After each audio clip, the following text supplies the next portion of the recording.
প্রিয় দর্শক, আমাদের মহামান্য রাষ্ট্রপতির অভিযোগগুলো কী ছিল গত 18 মাসে? এক, বিভিন্ন এম্বাসি থেকে তাঁর ছবি নামানো হয়েছে। 2, জাতীয় দিবসগুলোতে তিনি স্বাক্ষর করতে পারেননি। 3, তিনি জাতীয় ঈদগাহ ময়দানে নামাজ পড়তে পারেননি। 4, তাঁকে বিদেশে চিকিৎসার জন্য যেতে দেয়নি।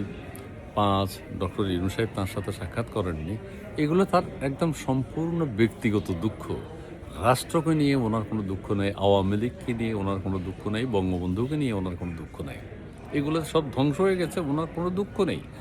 এখন বিএনপি বলবে আমরা আপনার সকল দুঃখ দূর করে দেব, আপনার ছবি লাগিয়ে দেব, আপনি জাতীয় দিবসে স্বাক্ষর করবেন, আপনি বঙ্গভবনে থাকবেন, আপনি জাতীয় ঈদগাহ ময়দানে নামাজ পড়তে যাবেন, আপনি বিদেশে চিকিৎসা করতে যাবেন, কোনো অসুবিধা নাই।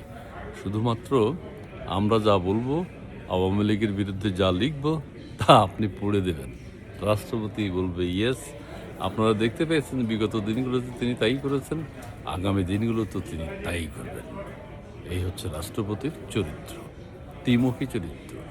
জামাত যদি ক্ষমতায় আসতো তিনি বলতেন ইনকিলাব জিন্দাবাদ।